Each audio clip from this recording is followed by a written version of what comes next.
Yeah, like menstruation, it's this whole area of being human in a female body that is shamed. And it's like, just for having a womb, we are shamed. And that is like the ultimate patriarchy. I can't help that I have a womb. And it's like, and I remember once being out in, I think I was in London, and I had my menstrual cup in. It must have been my first day of bleeding because it was really heavy. And I was sitting somewhere at a train station, or not eating, or just minding my own business. And then I stood up, and then I feel that, oh, it's full. And I feel it's overflow, it's really overflowing. And I'm like, okay, where's the nearest toilet? And I'm looking around, and I have to find a place. There's a queue that you have to pay to get in.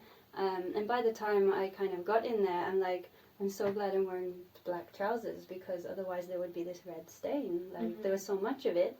And I'm like, why is this the most shameful thing in the world?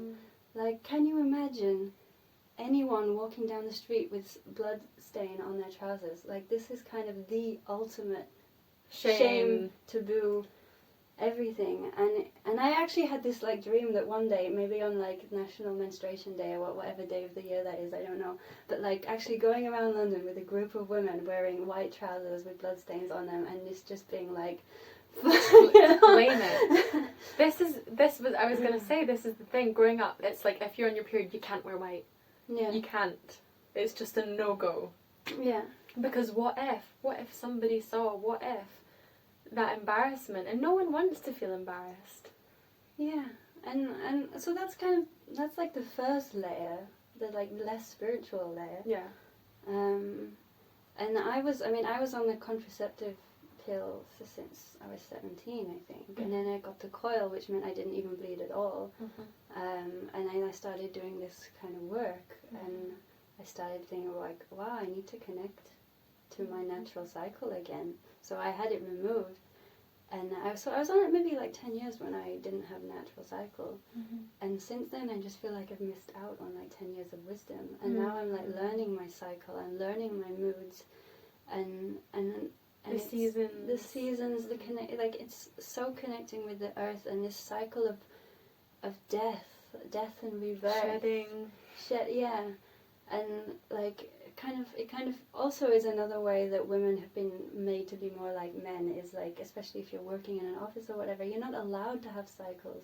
You're not allowed to be, oh, in the first half of your cycle you have all this energy and you're creative or whatever, and in the second half you're really inside, and maybe you're like angry a lot or whatever. Like PMS is kind of like the ultimate way to dismiss our emotions, like, oh, she's just premenstrual.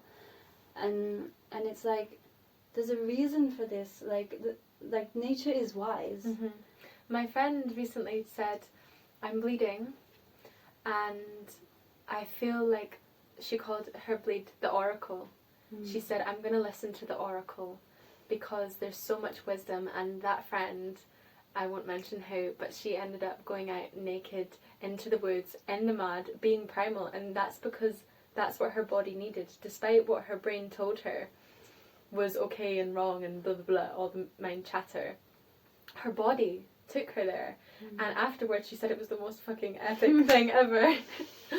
Yeah, there is this powerful, like, I mean, because I studied evolution at university, so I'm also connected with kind of that scientific modality of how we got to where we are, and it is connecting to the animal, and to, it's like, you know, we are animals, we're just fucking animals, and evolved animals. like, but to make that part of us wrong,